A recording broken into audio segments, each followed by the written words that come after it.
Good evening. Get comfortable, because tonight we are going somewhere unusual. Not to one planet, not to one star, but out across the whole shape of the universe, to visit the places where nature seems to have quietly broken its own rules. There is a world out there darker than anything on Earth, darker than coal, darker than the inside of a closed eye. There is a planet where the rain, if you can call it that, falls as molten glass, sideways, in winds faster than any hurricane we have ever measured. There are worlds that drift entirely alone, with no sun to warm them, no golden sunrise, no shadow to mark the passing of a day. There is a star so wide that if you placed it where our sun sits, its outer edge would reach past the orbit of Saturn. And there is a wall of galaxies so vast that, according to our best understanding of how the universe is supposed to be arranged, it really should not exist at all. Every single one of these things is real. Confirmed, measured, sitting quietly out there in the dark, doing exactly what the laws of physics tell it to do, just taken to an extreme so far from our everyday experience that it looks, from here, like magic. Tonight, we're going to visit each of them, slowly, gently, in no particular hurry. There's no test at the end, there's nothing to remember. You're welcome to drift in and out, to catch half a sentence here and a whole idea there, and to simply let the strangeness of it all wash over you like a tide. And right at the end, we'll come back to one particular anomaly, the strangest of them, all the one thing that the universe still cannot fully explain, even to itself. So settle in, get warm, let your eyes soften. Let your shoulders drop an inch or two wherever you happen to be holding them right now. And let's begin our slow drift out into the dark. Before we go anywhere, it's worth asking a quiet question. Why do we care about things that break the rules? You'd think a well-behaved universe would be more comforting. Predictable orbits, steady stars, everything following its equations like a good student following instructions. And in most places, that is exactly what happens. The universe is, for the overwhelming majority of its vastness, wonderfully boring. Boring in the best possible way, reliable, patient, unremarkable. But then, every so often, in some corner of some galaxy, the ordinary rules get pushed to their absolute edge. A star runs out of fuel in a particular way, and instead of dying quietly, it becomes something stranger. A planet forms in a place it shouldn't, around a star that shouldn't allow it, and it becomes something we have no easy word for. A cloud of gas collapses just a little differently than its neighbours, and instead of a normal star, out comes something that seems to defy the very idea of size. These anomalies matter, not because they break physics, but because they reveal it. Each strange object is really just a magnifying glass held up to a law of nature we already knew, showing us what that law looks like when pushed to its absolute limit. A planet blacker than any surface on Earth doesn't mean physics failed it, means we finally found a place where a very ordinary optical principle was allowed to run to its most extreme conclusion. A star wide enough to nearly touch the orbit of Saturn doesn't mean stars have no limits. It means we found one sitting right up against the edge of what a star can be before gravity and pressure simply can't hold the arrangement together anymore. There is something quietly comforting in that if you sit with it. The universe isn't chaotic. It isn't unpredictable in some frightening sense. It's actually remarkably consistent, so consistent that even its strangest members are still following the very same handful of rules as your morning coffee cooling on the counter, or the tide pulling gently at a shoreline. The weirdness isn't evidence of disorder. It's evidence of just how far order can be stretched before it starts to look bizarre to a mind used to more modest scales. And there is something almost soothing about scale itself. When we talk about a star 1,000 times wider than our sun, our mind can't really picture it, not properly, not the way we picture a really big tree or a really tall building. The number is simply too large for imagination to hold in its ordinary form. And when the mind can't grasp something, it tends to do something unusual. It lets go. It stops gripping the idea tightly and instead lets it settle softly into a kind of wandering blur. That blur, that gentle inability to fully picture the scale of things, is, we think, part of why some people find these cosmic facts so relaxing to hear right before sleep. You're not being asked to solve anything. You're simply being invited to imagine something enormous and then let your mind rest in the not quite grasping of it. So tonight we'll drift from world to world, star to star, galaxy to galaxy. We'll start close to home with individual planets, then move outward to strange stars, then further still to entire galaxies, and finally out to the very largest structures we've ever mapped throughout. Always in the same gentle, unhurried tone, because even the strangest thing in the universe can be told like a bedtime story if you tell it slowly enough.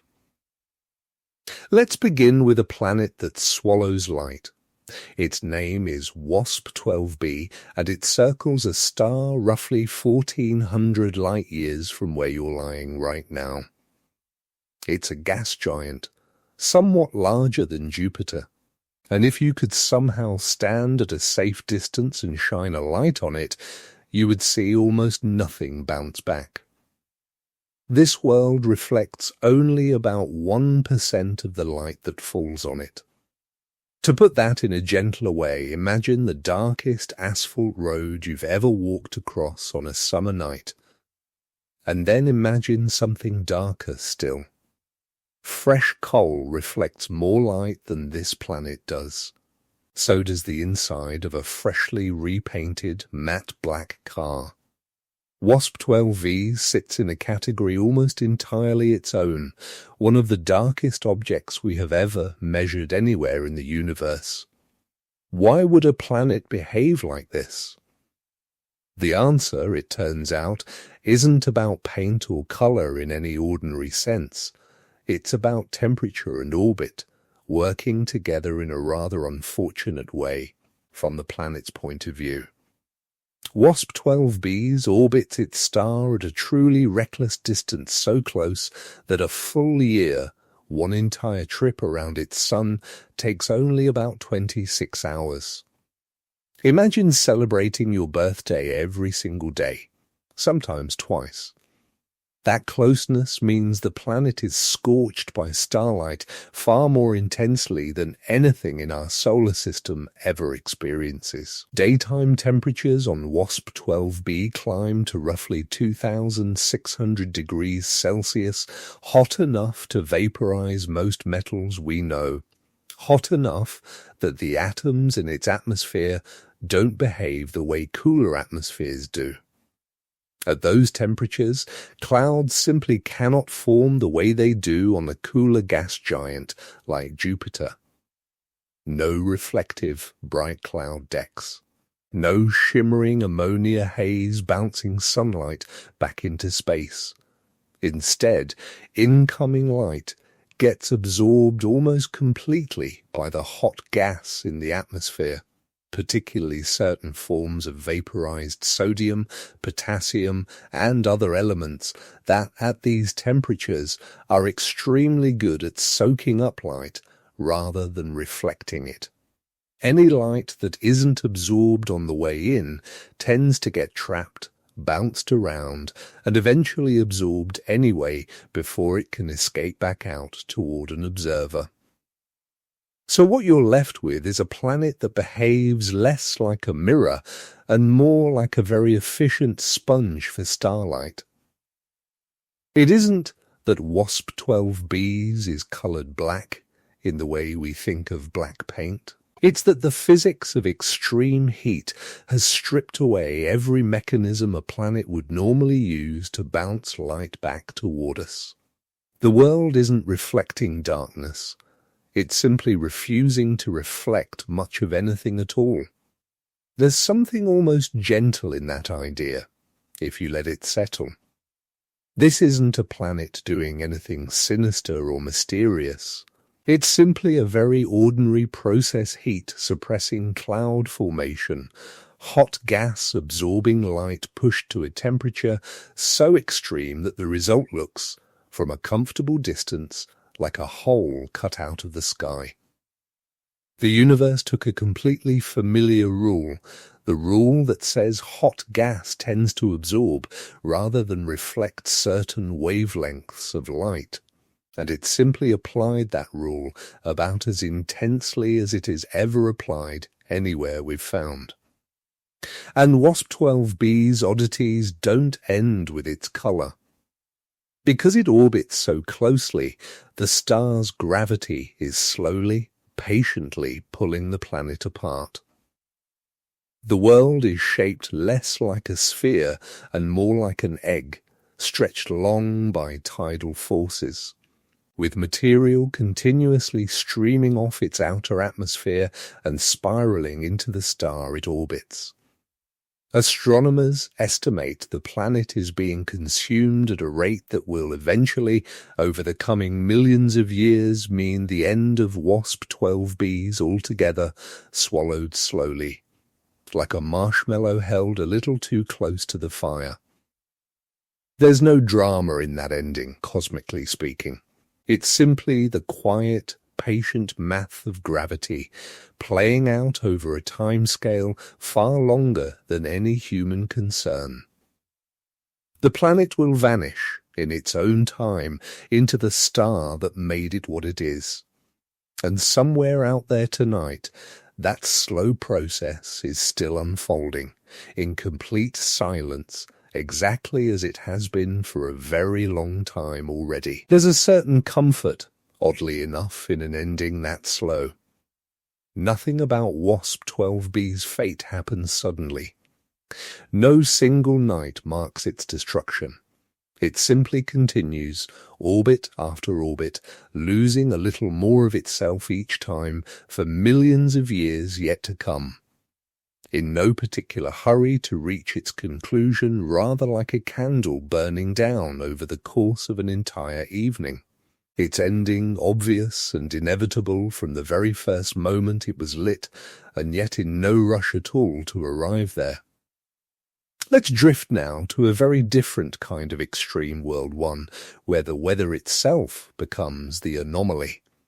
Its name is HD 19733b, a gas giant a little larger than Jupiter, sitting around 64 light-years away, practically next door, by cosmic standards. From certain angles, in certain kinds of light, this planet appears to glow a deep cobalt blue, almost the colour of a calm ocean seen from an airplane window. It's a colour that, understandably, made headlines when it was first measured, because blue tends to make us think of water, and water tends to make us think of habitability. But the truth here is considerably stranger and considerably less comfortable than a gentle blue ocean world. The blue colour doesn't come from water at all.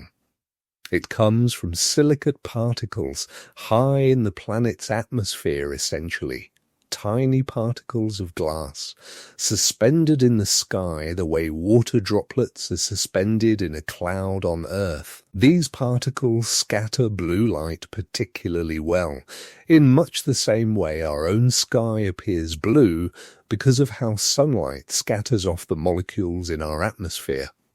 Except here, instead of gentle daytime scattering off ordinary air, we're looking at sunlight scattering off drifting specks of silicate high above a world with weather utterly unlike anything in our experience, because that's really the heart of the anomaly.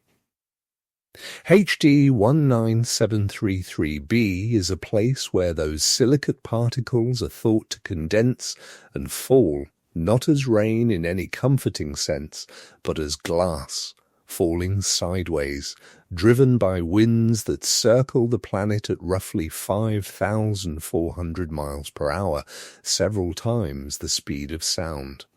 To put that number somewhere your mind can actually hold it, that's faster than a rifle bullet leaving the barrel.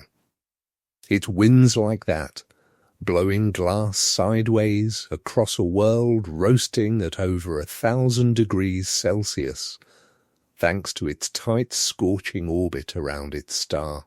It's worth pausing gently here, because it's easy for a detail like rain made of glass to sound like the setup for a science fiction film, something built for shock rather than truth. But this isn't invention. It's a straightforward, if extreme, consequence of ordinary atmospheric chemistry.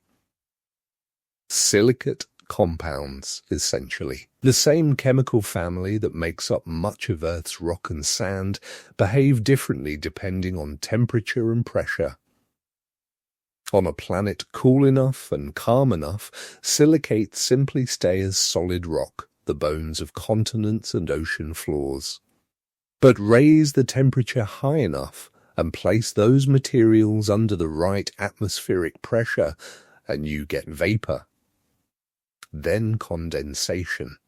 Then something that can genuinely be described, without exaggeration, as falling glass. What's happening on HD 189733b, in other words, is not a violation of chemistry. It's chemistry we already understood perfectly well, simply relocated to a setting so extreme that its ordinary behavior takes on an almost mythological quality. Silicate condensation is not exotic. Winds driven by extreme temperature differences between a planet's permanent day side and permanent night side are not exotic. Either they follow from very ordinary principles of heat moving from a hot place to a cooler one, principles you can observe in the way warm air rises off a radiator on a winter evening. It is only the intensity, the raw scale of temperature and speed, that makes the result feel impossible. And that word permanent deserves a moment of its own attention, because HD 18973b, like WASP-12b's before it, orbits so close to its star that it has become tidally locked. One side faces the star forever in eternal blistering daylight.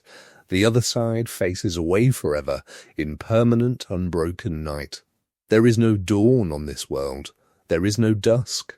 There is only an unimaginably sharp, permanent boundary between a furnace and a shadow, with winds screaming around the planet, trying, endlessly, to move heat from one side to the other, carrying handfuls of molten glass along with them. If you let yourself imagine standing impossibly, safely, in some protected way on the boundary between those two halves, you would be standing at the only place on the entire planet where anything like a normal temperature might briefly exist, caught in permanent twilight, with glass streaking past on hurricane winds from the day side toward the endless night. It's a strange kind of beauty, born entirely from ordinary physics stretched to an extraordinary degree. Let's move now toward a rather different category of oddity planets that were never supposed to exist in the first place. For as long as we've studied the sky, planet has meant something orbiting a star. It's baked so deeply into the word itself that it feels almost like a rule of language, not just a rule of nature. And yet, scattered throughout our galaxy, in numbers we're only beginning to properly estimate, they're drift worlds with no star at all. Astronomers call them rogue planets, or sometimes free-floating planets, and their existence quietly rewrites what the word planet is even allowed to mean. Picture, for a moment, a world roughly the size of Jupiter, drifting alone through the vast spaces between stars. No sun rises over its horizon because it has no horizon in any meaningful sense, no day, no night, no seasons, no golden hour. There is only an endless, profound cold and an endless, profound dark, broken only by the faint, distant light of stars too far away to warm anything at all. Some estimates suggest there could be billions of these lonely worlds drifting through our galaxy alone, each one carrying its own quiet, sunless history. How does a planet end up like this? There seem to be two main paths, and both of them are, in their own way, quietly dramatic stories about how solar systems come together and sometimes come apart. The first path begins the same way any planet begins, forming in the swirling disk of gas and dust around a young star alongside brothers and sisters. Other planets forming in the same neighborhood at the same time. But young solar systems are not always polite, orderly places. Gravity between forming planets can be messy, chaotic, occasionally violent in a slow, patient, cosmic sense. Two large planets might pass a little too close to each other, and one gets flung outward, faster and faster, until it exceeds the speed needed to escape its star's gravity altogether. From that moment on, it is no longer part of any solar system. It becomes an orphan, drifting outward into the galaxy, carrying no sun with it forever. The second path is, in a way, even stranger, because it doesn't involve an existing solar system being disrupted at all. It involves gas clouds collapsing directly into planet-sized objects without ever forming a proper star at their center. In the same vast cold clouds of gas and dust where stars are normally born, sometimes a clump of material collapses under its own gravity, but simply never gathers quite enough mass to ignite nuclear fusion, the process that would have made it a star. Instead of becoming a small, dim star, it becomes something else entirely. A planet-sized object that formed the same way a star does, but never crossed the threshold into starhood.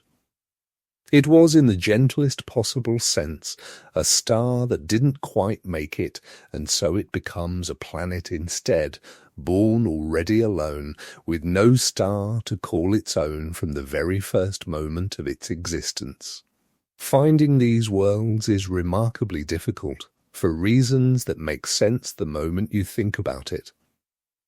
Almost every method we use to detect planets around other stars depends in some way on the star itself watching for a tiny dip in starlight as a planet crosses in front of it, or watching for a subtle wobble in a star's position as an orbiting planet tugs on it gravitationally. Take away the star, and most of our usual tricks simply have nothing to work with.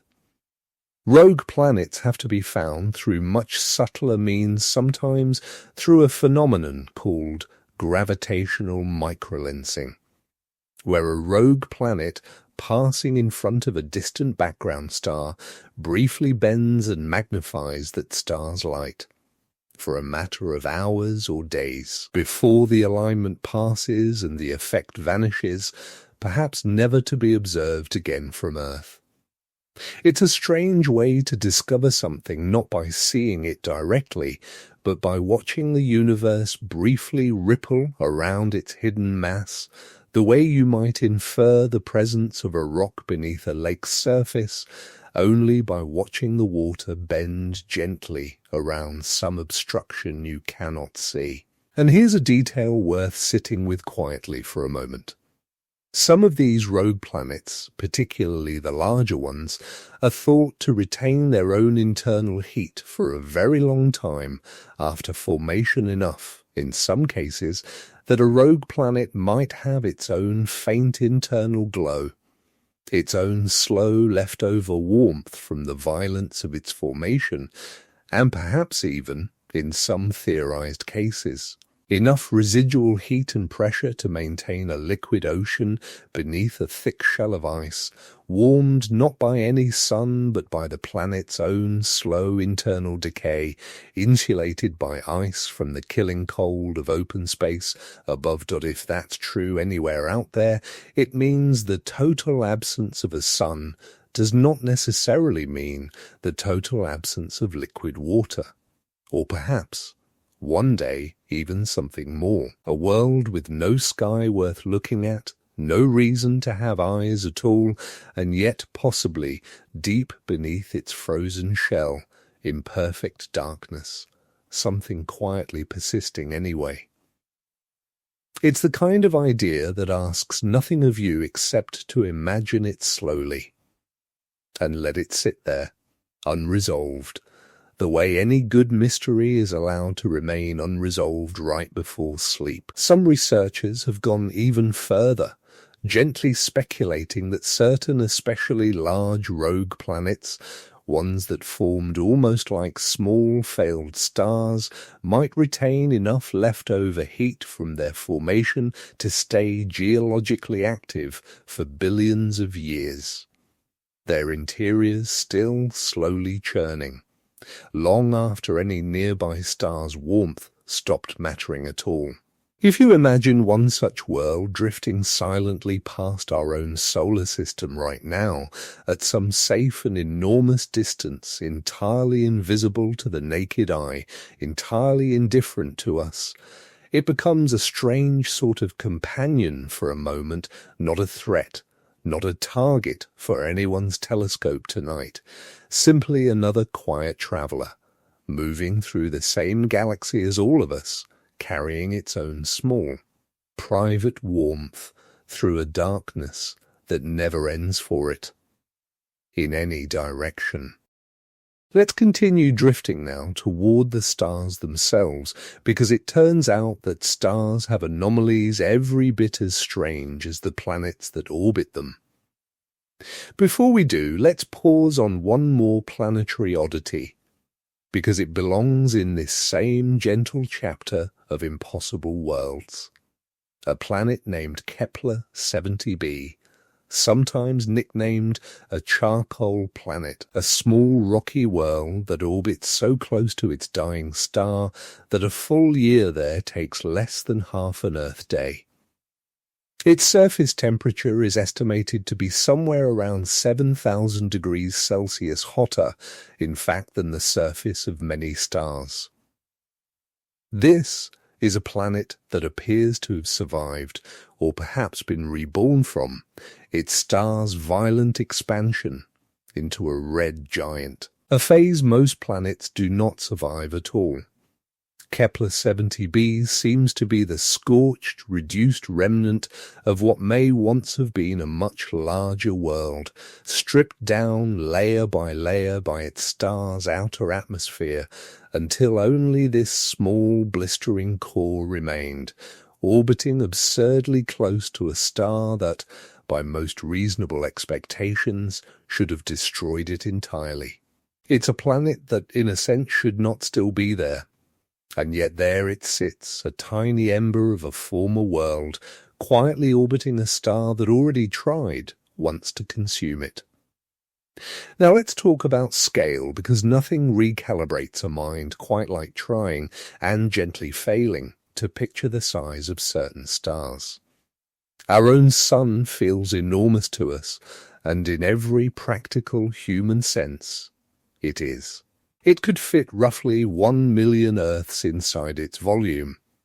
It is, for all purposes relevant to daily human life, unimaginably large. And yet, out there in the constellation Scutum, there sits a star that makes our sun look almost modest by comparison. Its name is UY Scuti, and it is, by certain measurements, one of the largest stars we have ever found.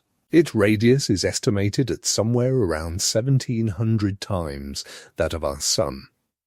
Sit with that number for a moment, because numbers this large tend to slide right past the mind unless you slow down and give them a proper picture. If you were to place UY Scuti at the center of our solar system, replacing our Sun entirely, its outer surface would extend outward past Mercury, past Venus, past Earth, past Mars, sweeping through the asteroid belt past Jupiter, and continuing outward until it very nearly reached the orbit of Saturn itself. A star, in other words, wide enough to almost swallow the paths that 6 planets currently trace through our sky, all within its own outer atmosphere. This category of object is called a hypergiant, and it represents a star very near the end of its life. A star that has swollen dramatically as it burns through the later stages of its available fuel.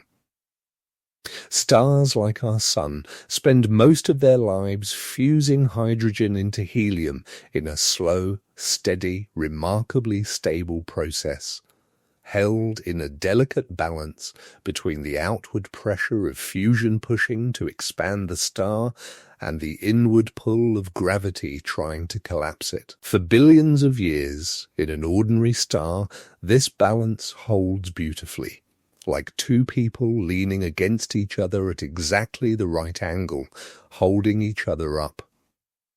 But when a very massive star begins to exhaust its hydrogen, the balance shifts.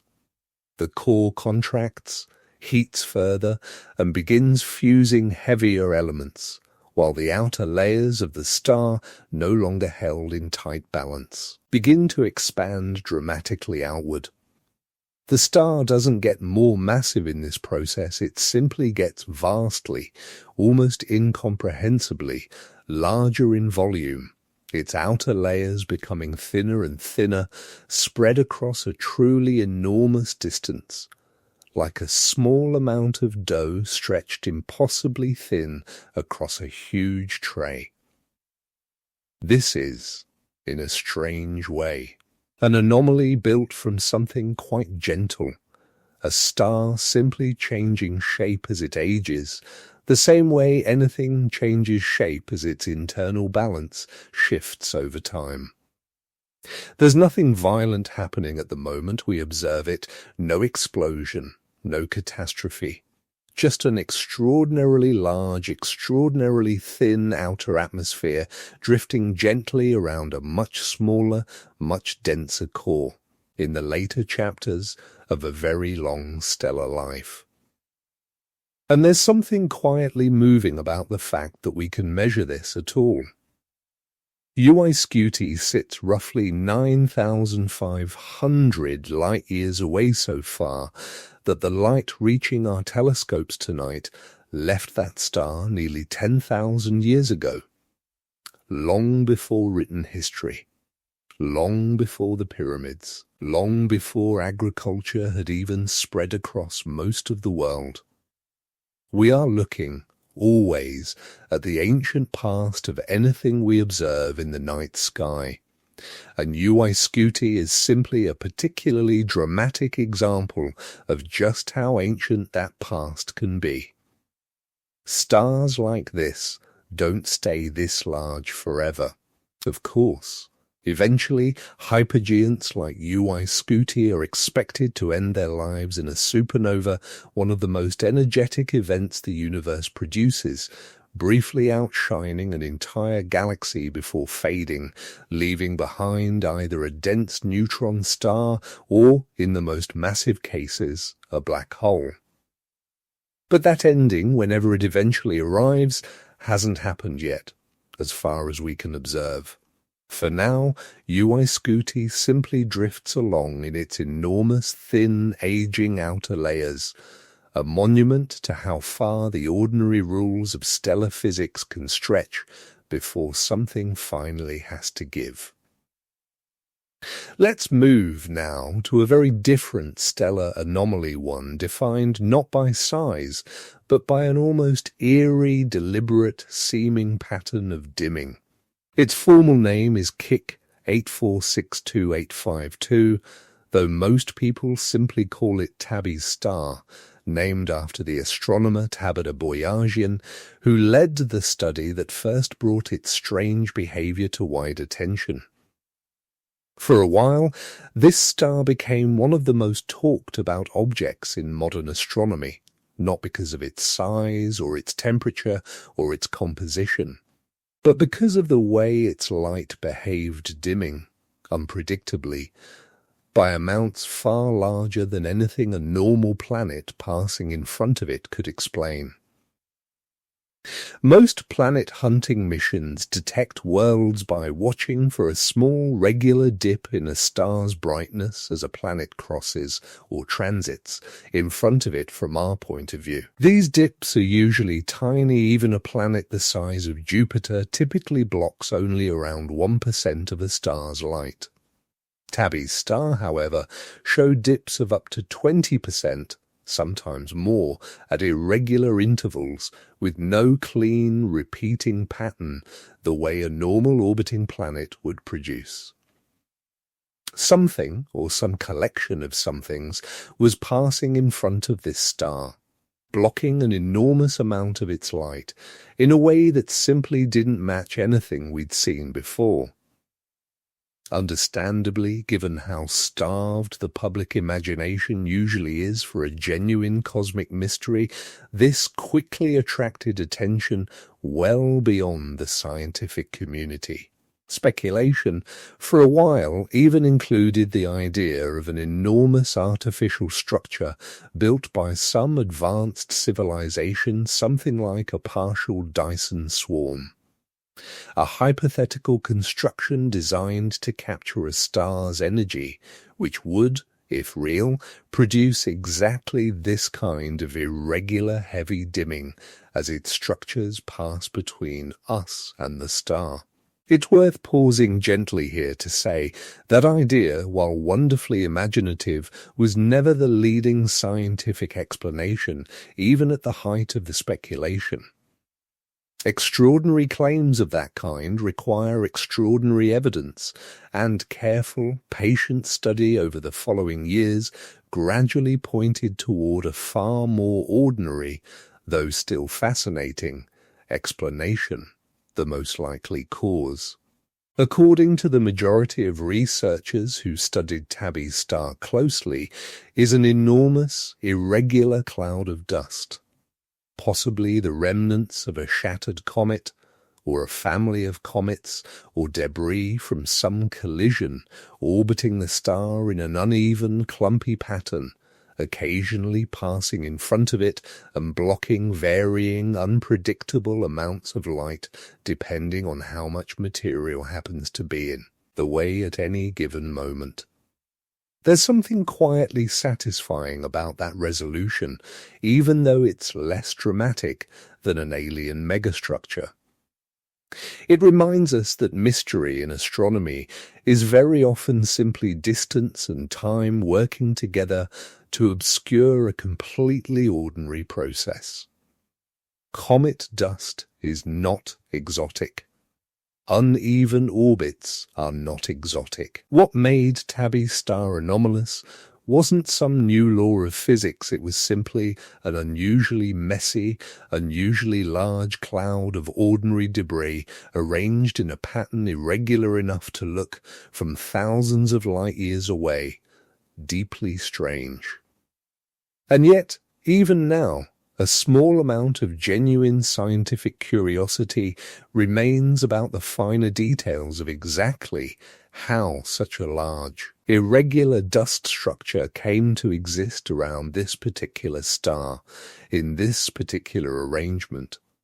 Not every detail has been fully pinned down, which is, in its own way, a rather comforting place for a mystery to rest, mostly explained, gently unresolved at the edges, exactly the kind of loose thread the universe seems to enjoy leaving for us to quietly wonder about. Let's drift now towards stars that misbehave in an entirely different way, not by dimming strangely, but by pulsing with a rhythm so precise it briefly convinced its discoverers they had found something artificial.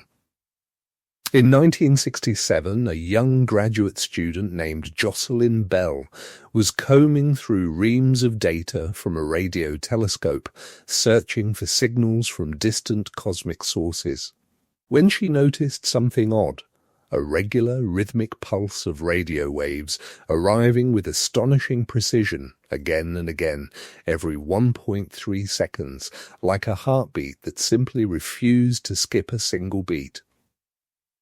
For a little while, only half-jokingly, the signal was nicknamed LGIM-1GIM, standing for Little Green Men, because a signal this regular seemed, at first glance, almost too perfect, too artificial, to be natural. It turned out, of course, to be entirely natural, though no less remarkable for that.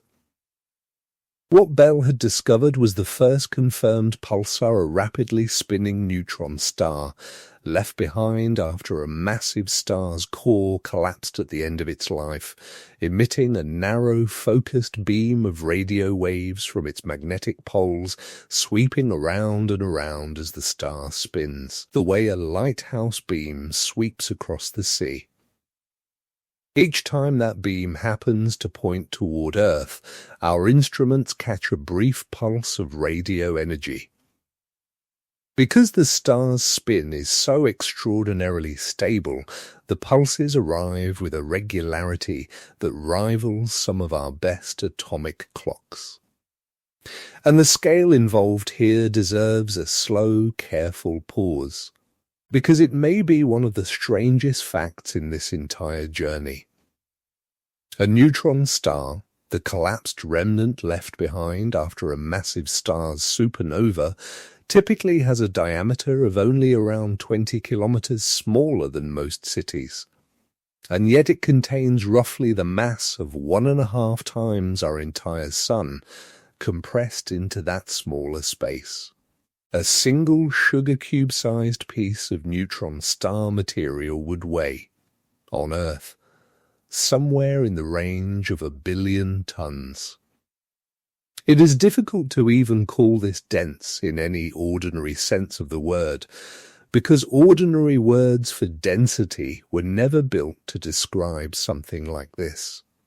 Some pulsars spin at genuinely extraordinary speeds. The fastest known pulsars rotate hundreds of times per second, an object with more mass than our sun, spinning fast enough that a single point on its equator is moving at a meaningful fraction of the speed of light, all while maintaining a rhythm precise enough to be used, quite seriously, by astronomers as a kind of natural cosmic clock, accurate enough that some researchers have proposed using networks of pulsars as a backup navigation system for spacecraft traveling far beyond our solar system, in places where signals from Earth would take too long to be useful. There is something remarkable, in the quiet sense, about the idea that the universe's most precise natural clocks are built from the collapsed cores of dead stars' objects so violent in their origin, born from one of the most destructive events physics allows, a star's core collapsing under its own gravity in a matter of seconds, and yet settling afterward into a rhythm more stable and dependable than almost anything else we know. Violence, given enough time, settling into perfect, patient order. It's a strange kind of poetry if you're inclined to hear it that way.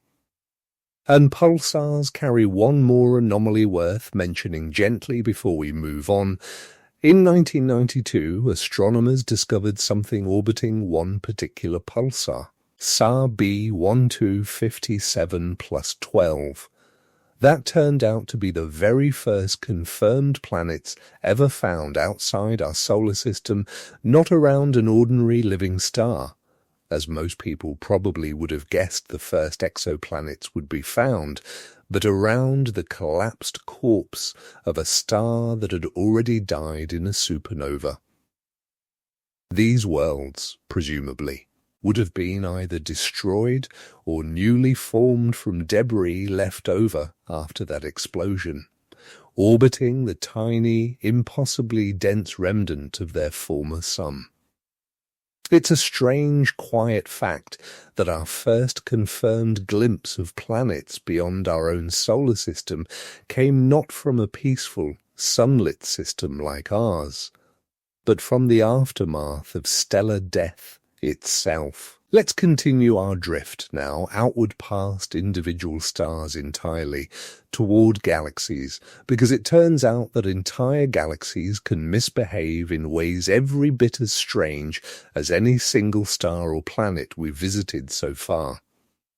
Most galaxies, when you picture them in your mind, probably take one of two familiar shapes: a graceful spiral, its arms curling gently outward like a pinwheel caught mid-spin, or a smoother, rounder elliptical shape, an ancient, settled gathering of stars with no particular arms at all. These are the shapes we're used to. They're the shapes that appear in most images, most documentaries, most calm mental pictures of what a galaxy looks like.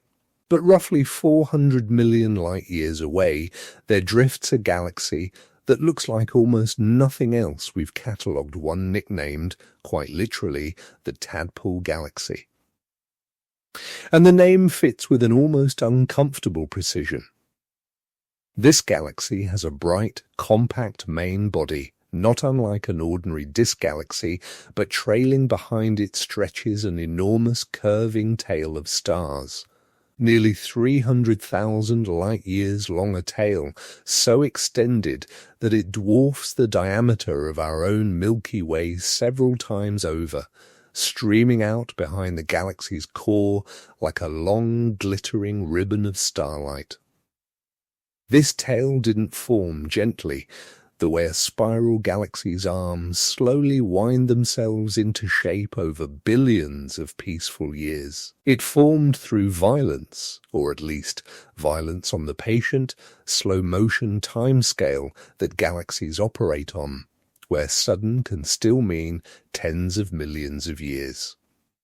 Astronomers believe the Tadpole Galaxy experienced a close, near-direct encounter with a smaller galaxy, which appears to have passed straight through the outer regions of the larger galaxy's disk. As the smaller galaxy passed through, its gravity dragged a long, extended stream of stars and gas out behind it, the way a boat's wake drags water outward behind its hull. Except here, the wake is made of newborn stars, stretched out into a shape unlike almost anything else we've observed. And this is really the heart of what makes tidal tales like this one such a beautiful anomaly. The very same gravitational stretching that tore this galaxy's material out into a long trailing stream also compressed pockets of gas within that stream, triggering intense, widespread bursts of new star formation along its length. Some of the brightest, bluest points of light within that tail are enormous clusters of very young, very hot stars born directly out of the violence of the encounter that created the tail in the first place. Destruction and creation here are not opposites. They're simply two names for the same event, viewed from slightly different angles. There is something worth sitting with in that idea before we move on. A close galactic encounter from a distance looks catastrophic, an entire tail of material ripped away from its parent galaxy, stretched out across hundreds of thousands of light years. And yet, embedded within that very same catastrophe, entirely new stars are being born. Entire new stellar nurseries lit up by the same gravitational forces that tore the material loose in the first place. It's a genuinely gentle thought. If you let it settle slowly, even the most violent-looking cosmic events tend to carry creation folded quietly inside their destruction, the way a forest fire, terrible as it is in the moment, often clears space for entirely new growth in the years that follow. Now let's turn to a rather different kind of galactic oddity, not one defined by shape, but by something we cannot see at all. For decades, astronomers studying spiral galaxies noticed something that at first seemed like a fairly small discrepancy, easy to dismiss as measurement error. When you measure how fast stars orbit around the center of a spiral galaxy, based purely on the visible matter you can see, the stars, the glowing gas, the dust, you'd expect stars farther from the center to orbit more slowly than stars closer in more or less the same way that planets farther from our sun orbit more slowly than planets closer in. Mercury, close to the sun, completes an orbit in just 88 days. Neptune, far out at the edge of our solar system, takes 165 years. That drop-off in speed with distance is simple, expected gravity at work. But when astronomers, particularly Vera Rubin and her colleagues in the 1970s, carefully measured the orbital speeds of stars at different distances from the centers of spiral galaxies, they found something that simply did not match this expectation. Stars far out at the edges of galaxies were orbiting almost as fast as stars much closer to the center, sometimes nearly as fast, when the visible matter present should have made that essentially impossible. Based on the visible mass alone, these outer stars should have been flung off into intergalactic space entirely, unable to be held in orbit by the gravity of everything we could actually see. Something, clearly, was holding those outer stars in place, providing gravitational pull far beyond what the visible matter could account for. And whatever that something is, we cannot see it directly in any wavelength of light we know how to detect. We call it, for lack of a better term, dark matter, not because we know what it is in any deep sense, but simply because it appears to be there, gravitationally, while remaining completely invisible, completely undetectable, except through its gravitational influence on the things we can see. Current estimates suggest that dark matter makes up roughly 85% of all the matter in the universe, meaning the stars, planets, gas, and everything else we can actually observe with light of any kind represents only a small fraction of everything gravitationally present out there. Entire galaxies, in a very real sense, may be mostly invisible scaffolding, with the beautiful glowing spiral of stars we photograph representing only the visible decoration draped over a much larger unseen structure. This is, without question, one of the most significant unsolved anomalies in modern astronomy, and we'll return to it gently a little later tonight, because it may well be the closest thing to the single anomaly the universe still cannot fully explain to itself. For now, it's enough to simply sit with the idea that the galaxies filling our night sky, in all their visible photograph beauty, are very likely embedded within something vastly larger that we cannot see, cannot touch, and can only infer through the quiet, patient mathematics of orbits that refuse to slow down the way they should.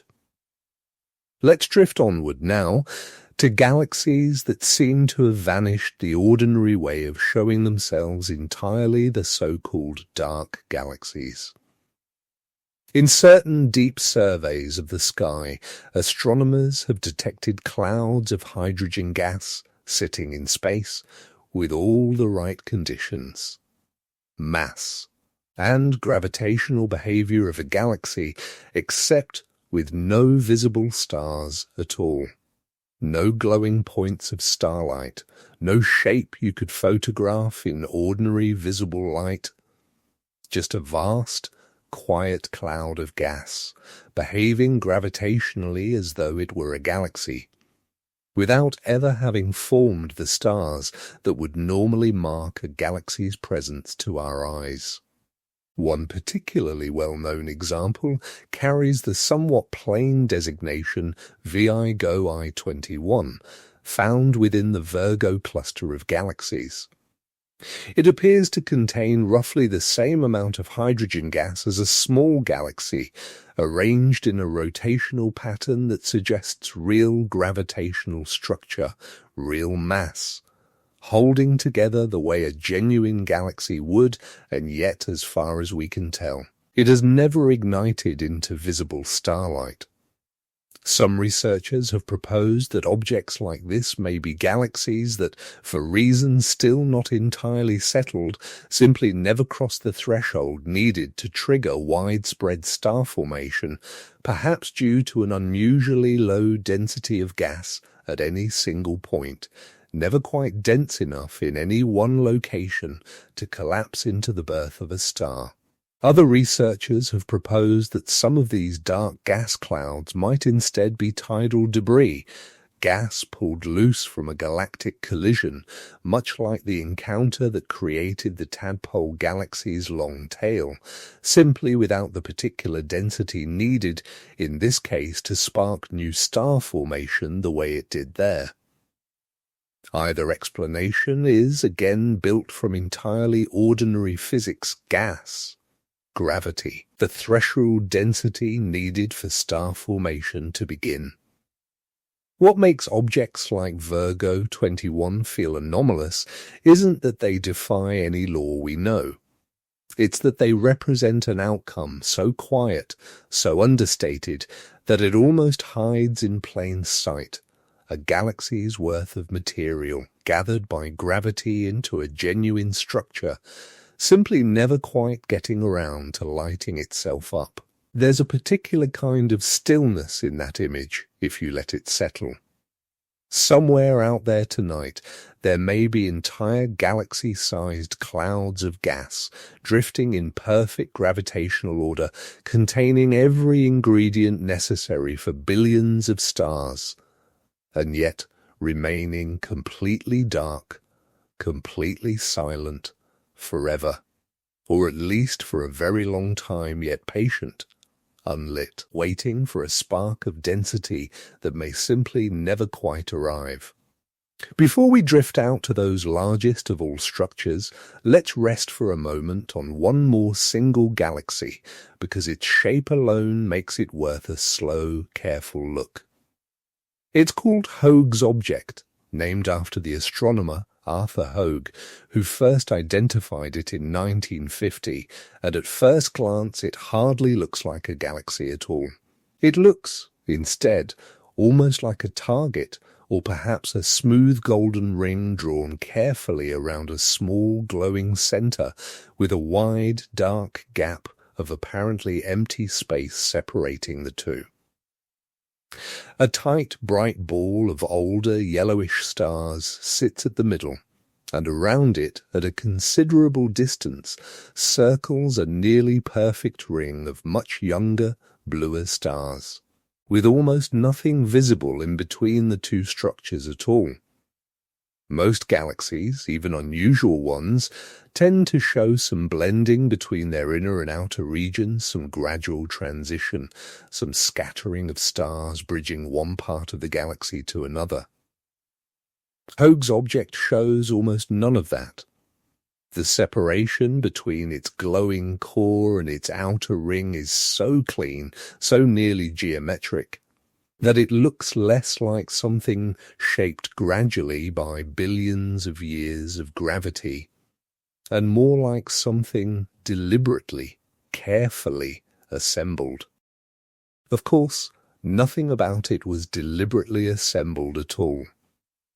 The leading explanation, still not entirely settled in every detail, suggests that Hogue's object may have formed through some kind of galactic collision or merger, perhaps billions of years ago, in which a smaller galaxy's material was pulled by gravity into a wide, stable ring around a surviving central core, with the gap between them simply representing an area where very little gas remained to trigger further star formation, after the more dramatic burst of activity when the ring itself was formed.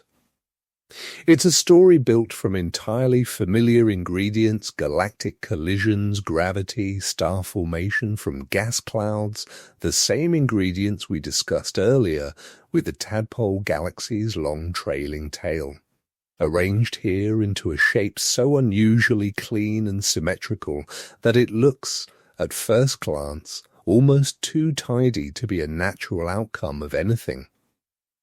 And in a small, rather charming twist, if you look carefully at certain deep images of Hogue's object, you can spot, in the dark gap between its bright center and its glowing outer ring, a second, much smaller and much more distant ring galaxy, coincidentally aligned almost perfectly within that gap from our point of view, entirely unrelated to Hogue's object itself, sitting billions of light years further away, caught only by chance in the same patch of sky.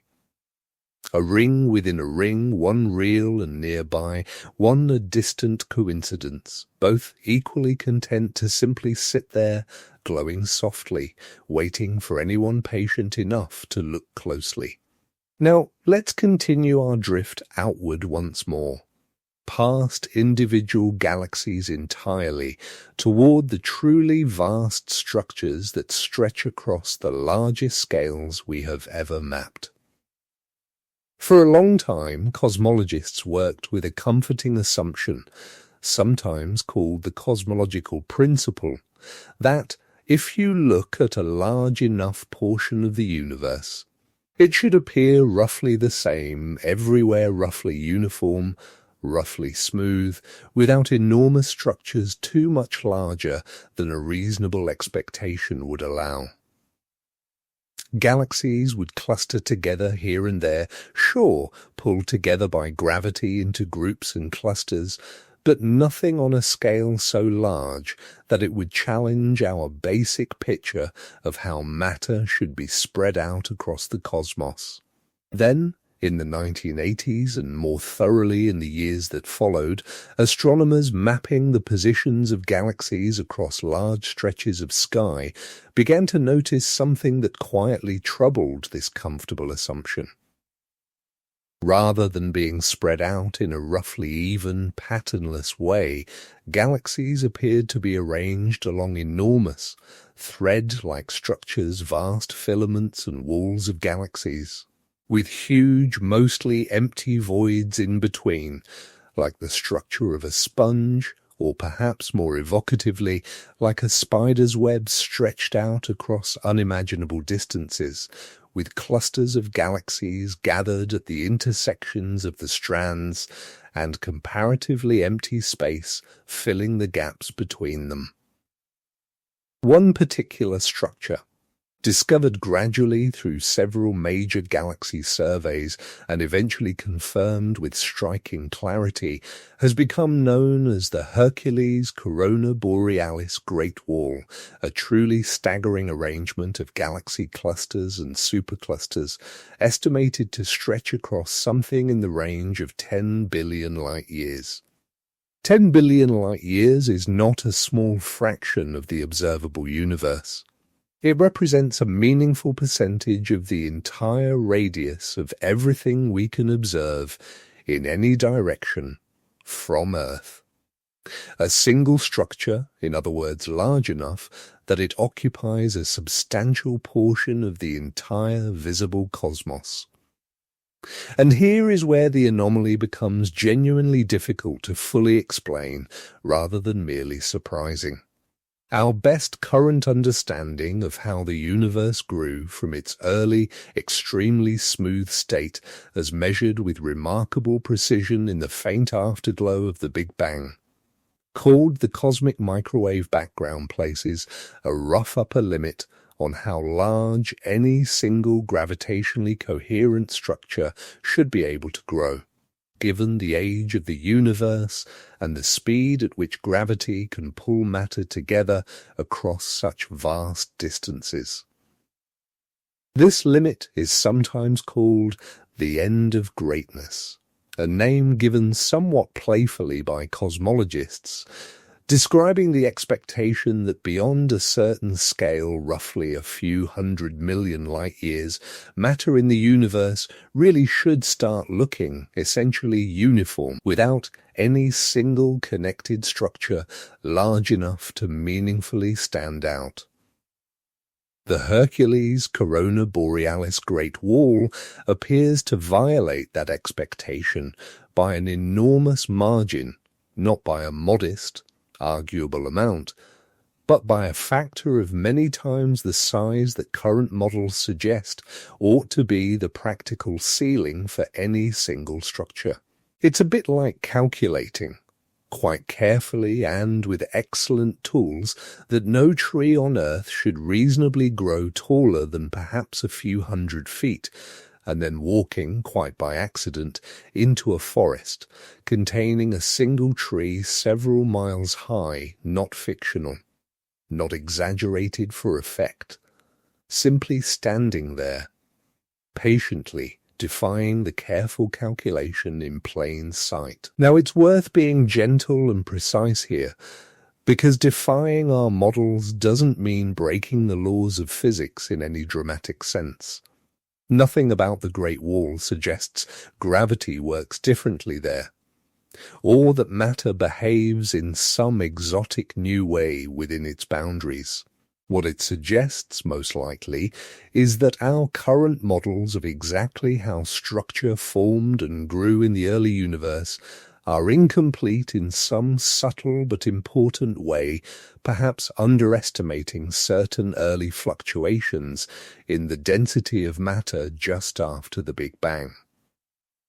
Fluctuations that later grew over billions of years into structures larger than our simplified models currently predict as typical.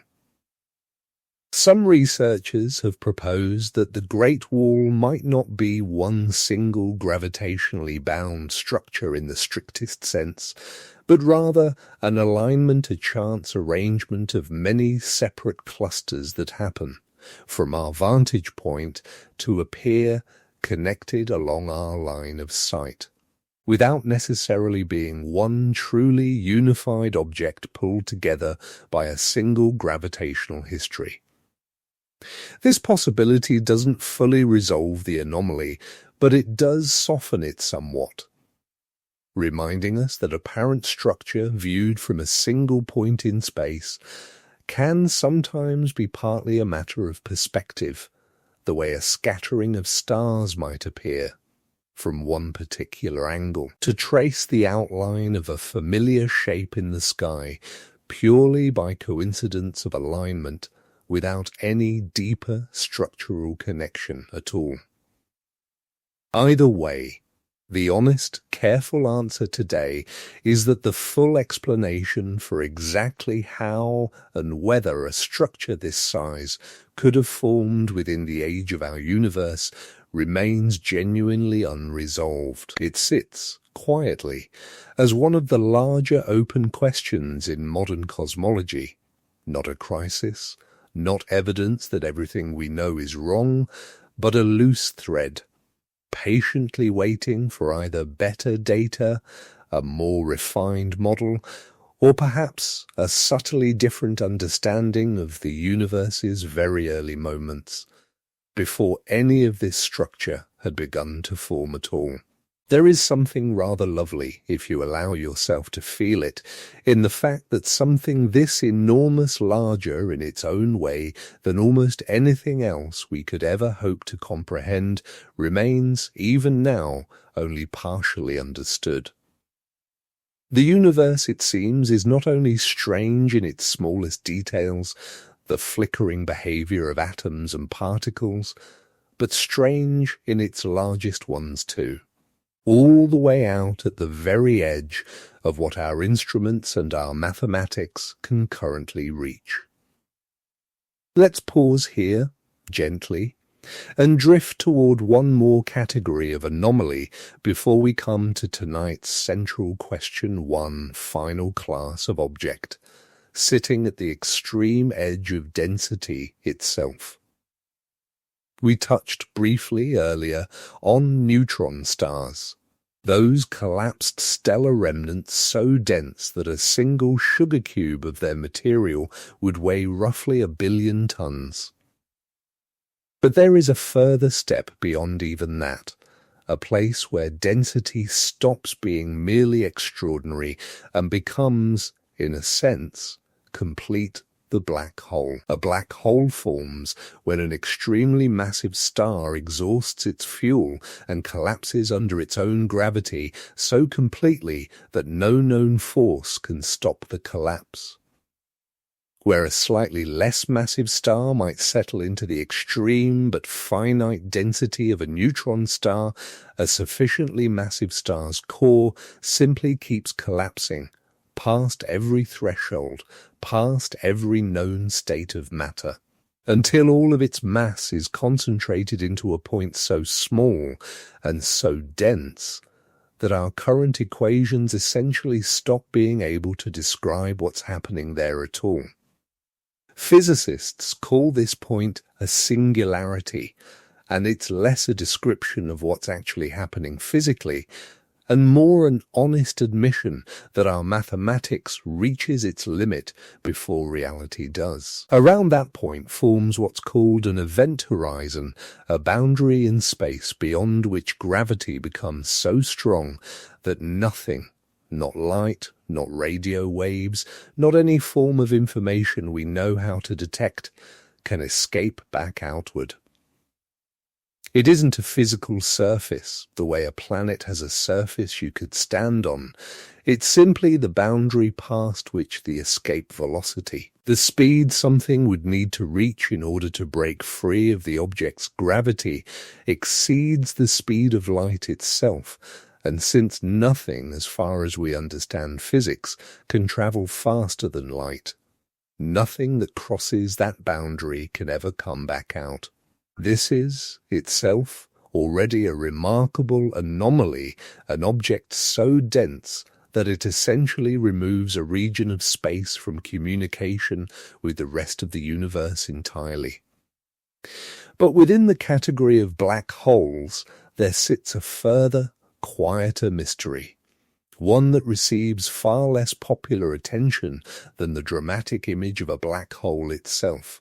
The puzzle of intermediate mass black holes. We've confirmed quite thoroughly two very different categories of black hole. There are stellar mass black holes formed from the collapse of individual massive stars, typically containing somewhere between about 5 and a few dozen times the mass of our Sun. And there are supermassive black holes, sitting at the centers of most large galaxies, including our own Milky Way, containing masses ranging from hundreds of thousands up to many billions of times the mass of our Sun. The supermassive black hole at the center of our galaxy, named Sagittarius A, contains roughly 4 million solar masses, and even that is considered relatively modest compared to some of the largest supermassive black holes found at the centers of other galaxies. But between these two well-established categories, the relatively modest stellar mass black holes and the staggeringly large supermassive ones, there ought to exist a middle category, intermediate mass black holes, containing somewhere between 100 and a few 100,000 solar masses. And for a very long time, these intermediate objects proved remarkably difficult to confirm with any real certainty, creating a genuine gap in our understanding of exactly how the smaller stellar mass black holes might grow over enormous stretches of time into the supermassive giants sitting at galactic centers. It's a bit like having very good evidence for small pebbles and very good evidence for enormous boulders, while genuinely struggling to confirm the existence of ordinary-sized rocks in between an absence that makes you wonder whether pebbles somehow skip straight to being boulders, or whether the middle-sized rocks are simply harder to spot, hiding somewhere in plain sight, waiting for the right conditions and the right instrument to finally confirm them clearly. In more recent years, evidence for intermediate mass black holes has slowly, patiently accumulated certain unusually bright, unusually behaved sources of X-rays in other galaxies, along with a small number of increasingly confident detections through gravitational wave observatories. Instruments sensitive enough to detect the literal ripples in spacetime produced when two massive objects, including black holes, spiral into each other and merge. Some of these detected mergers appear to have produced black holes falling right into that long, elusive intermediate range, gradually filling in what had been, for a long time, a genuinely puzzling gap in an otherwise fairly well-understood cosmic family tree. There is something rather satisfying, in a slow, patient way, about watching a genuine gap in our knowledge close gradually over the years, one careful detection at a time, rather than all at once in some dramatic single discovery. Most real scientific progress looks like this, not a sudden flash of revelation, but a quiet, steady accumulation of evidence, each new observation adding one more small, careful brushstroke to a picture that only slowly comes into focus. One particularly promising intermediate mass candidate, sometimes referred to by the designation 3XMM J215022.4 55108, was identified through a distant, unusually bright X-ray source, thought to be the signature of a black hole tearing apart and slowly consuming a passing star, with the specific brightness and behavior of the X-rays suggesting a central mass somewhere in the range of 50,000 times that of our Sun, comfortably nestled in that long, elusive middle category. Neither an ordinary stellar remnant nor a galaxy-anchoring giant, but something quieter, sitting patiently in between, waiting, as so many of these objects seem to, simply for someone to look closely enough, and in the right way, to notice it was there at all. And it's worth remembering, gently, that even now, plenty remains unresolved about black holes, generally what happens precisely at the singularity itself, whether information that falls into a black hole is truly lost forever, or preserved in some subtle way we haven't yet identified, exactly how supermassive black holes manage to grow so extraordinarily large within the relatively early history of the universe. These aren't small, tidy loose ends.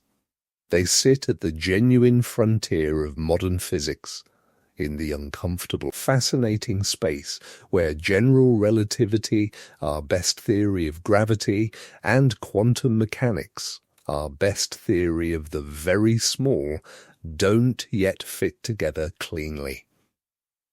Before we arrive there, let's drift through just a few more strange corners of the universe, quieter anomalies perhaps, but no less worth carrying with you into sleep. Let's begin with a puzzle involving the universe's own expansion, something that sounds at first almost too abstract to picture, but which settles, if you give it a moment, into something surprisingly easy to hold in mind. We've known for about a century now that the universe is expanding, that distant galaxies are, on average, moving away from us and from each other, with more distant galaxies moving away faster than closer ones. This isn't galaxies flying through some pre-existing empty space, the way a ball flies through the air. It's space itself, gently, continuously stretching, carrying galaxies apart the way raisins in a rising loaf of bread drift apart from each other as the dough itself expands, without any single raisin actually moving through the dough at all. The rate at which this expansion happens is described by a number called the Hubble constant, and measuring that number precisely has become one of the more persistent, quietly nagging puzzles in modern cosmology. There are, broadly, two independent methods for measuring it. One method looks at relatively nearby objects, certain kinds of stars called Cepheid variables, whose brightness pulses in a very predictable way tied directly to their true luminosity, along with a particular kind of exploding star called a Type I supernova, which reliably reaches almost exactly the same true brightness every time it occurs, making it useful as what astronomers sometimes call a standard candle, an object whose true brightness we already know, letting us calculate distance simply by observing how dim it appears from here. The other method looks much farther back in time, at the faint, ancient afterglow of the Big Bang itself, the cosmic microwave background, and calculates the expected rate of expansion based on a very detailed, very successful model of how the early universe evolved. Here's the puzzle. These two methods, despite each being individually very precise and each having been checked, refined and cross-validated repeatedly over many years by many independent research teams, consistently produce two different answers. Not wildly different, but different enough and precise enough that it cannot simply be dismissed as measurement error anymore. This mismatch has become known as the Hubble tension, and it remains, honestly, unresolved. It's a strange kind of anomaly. Because it isn't a strange object sitting out there in space, waiting to be photographed. It's a disagreement between two different, both individually excellent, ways of measuring the exact same underlying property of the universe, its expansion rate, and neither method appears to contain an obvious, simple error that would make the disagreement vanish. Some researchers suspect the discrepancy points towards some subtle, currently unaccounted for physics in the early universe. Others suspect a smaller, more mundane source of systematic error somewhere in one or both measurement chains, simply not yet identified. And a few researchers entertain the possibility that this tension is hinting at something genuinely new about the nature of cosmic expansion itself, something not yet included in our standard cosmological model at all. Whatever the eventual answer turns out to be, there's something almost soothing in the fact that we're not simply guessing at random here. Both measurements are extraordinarily careful, extraordinarily precise, built from decades of patient observation and refinement. The disagreement between them isn't sloppiness.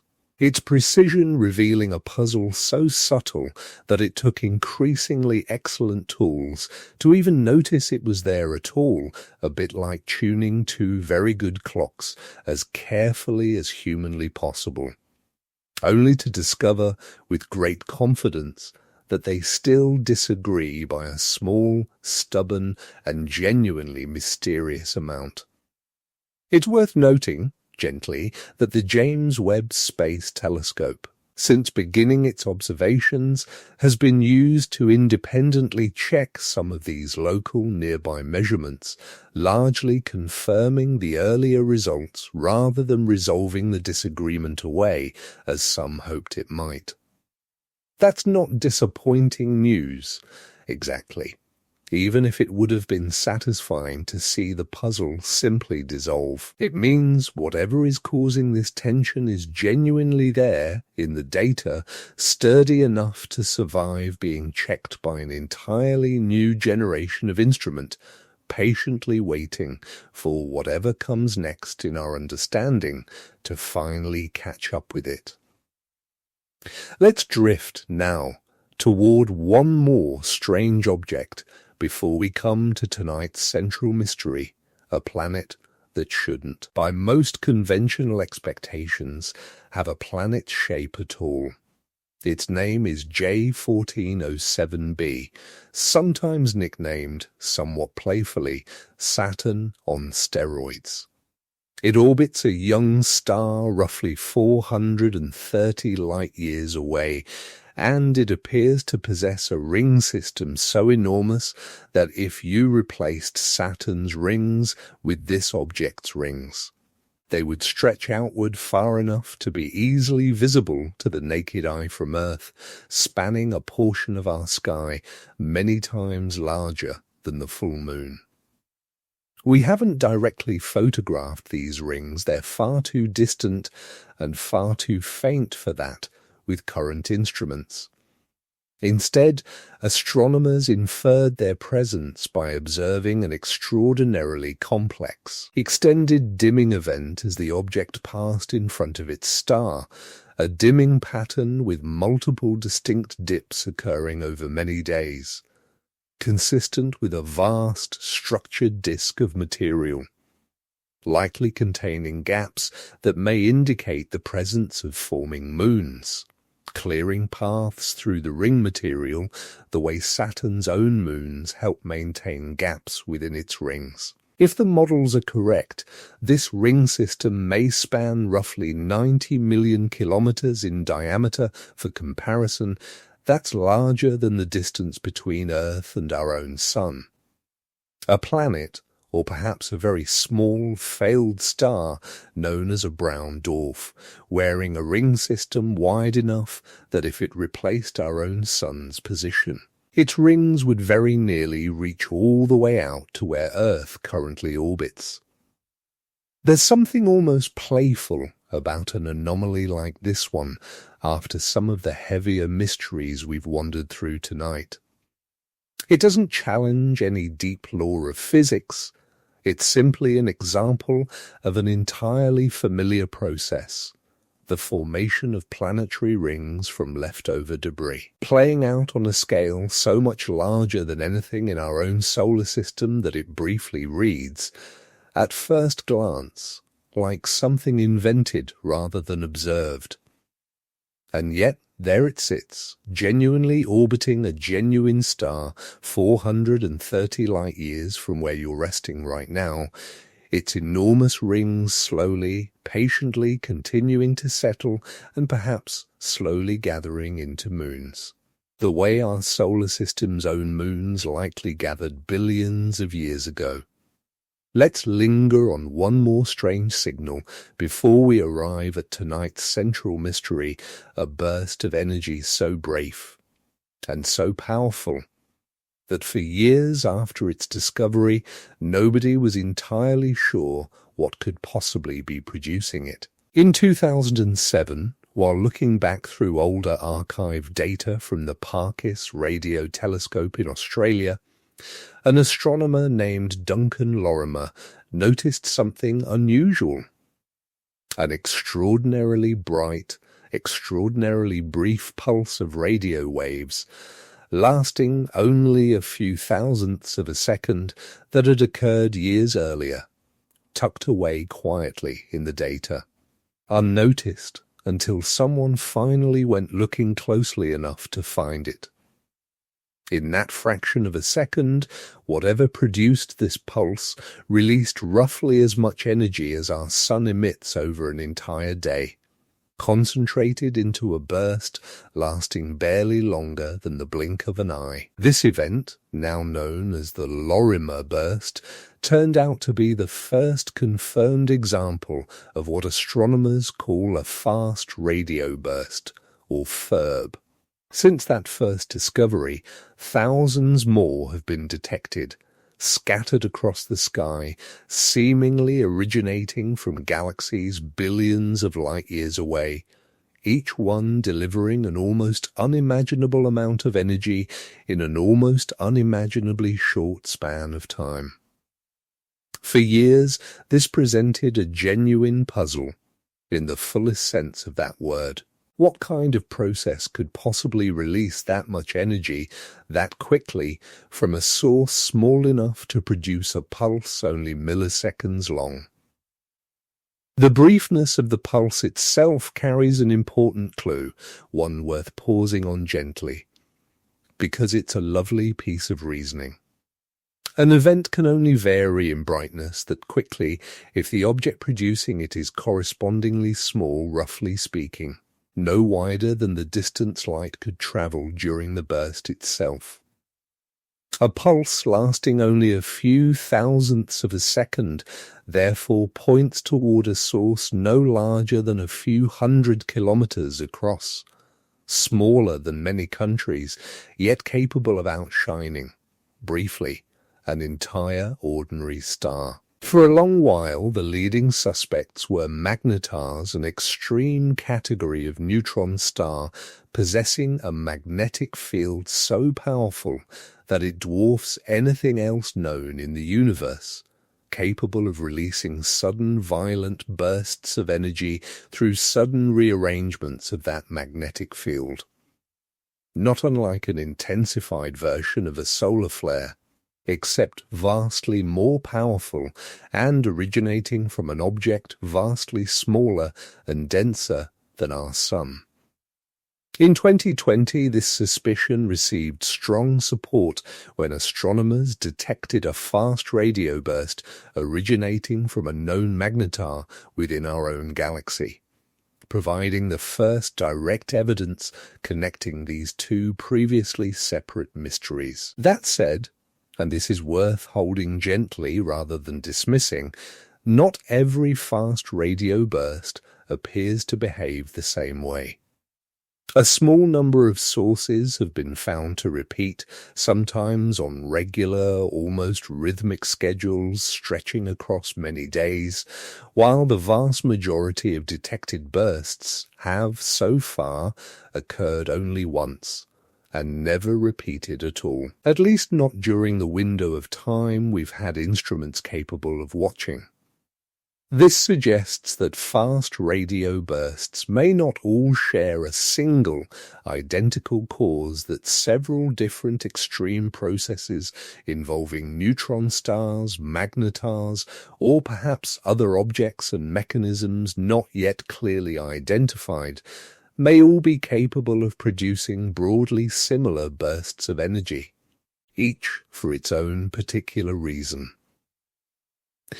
There is something rather wonderful, in a quiet way, about a mystery that resolved itself largely through careful listening and patient pattern recognition, rather than through any single dramatic breakthrough. Thousands of brief, powerful flashes scattered across billions of light-years of space and billions of years of cosmic history, slowly sorting themselves, in our understanding, into a family of related but not identical events, the way a detective might slowly realize that several seemingly unconnected cases actually share a handful of different, equally valid explanations, once enough patient evidence has finally been gathered.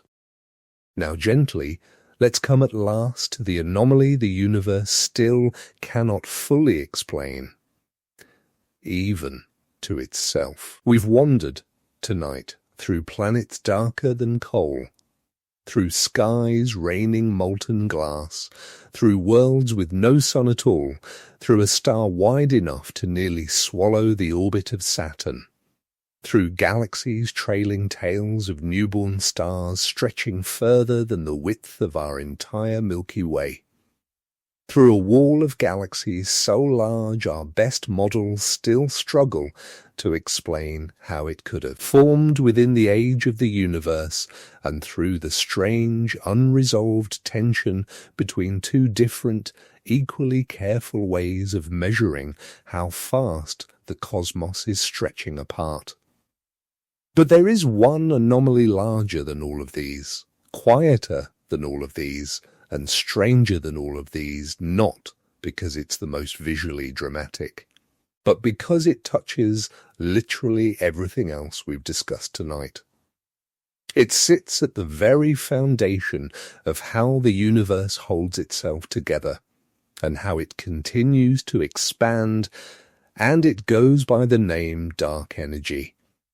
We mentioned dark matter earlier, that unseen scaffolding making up roughly 85% of the universe's matter, quietly providing the extra gravity needed to hold galaxies together in ways their visible matter alone could never manage.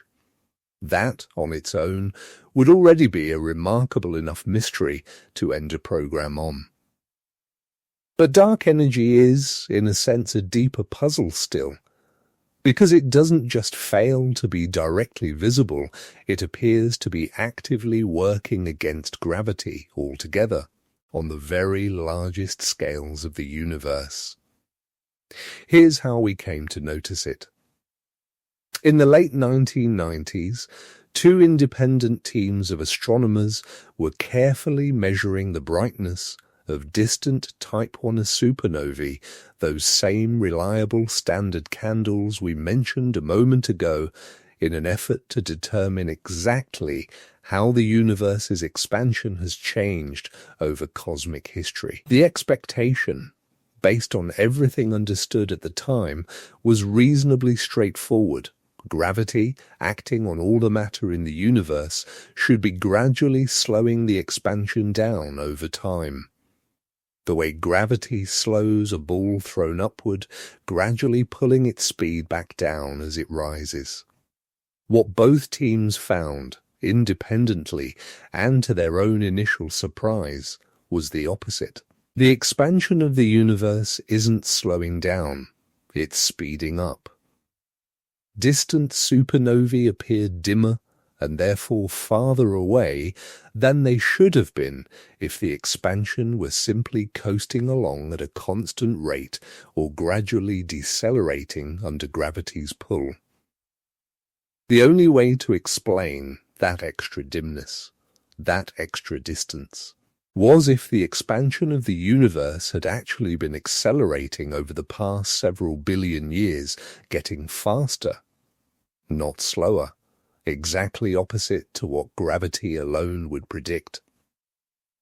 This discovery earned the 2011 Nobel Prize in Physics, and it remains to this day one of the most significant and most genuinely unexplained findings in the entire history of cosmology. Something is causing space itself to expand at an increasing rate, pushing galaxies apart from each other with a kind of pressure that acts in the opposite direction from gravity's ordinary, familiar pull.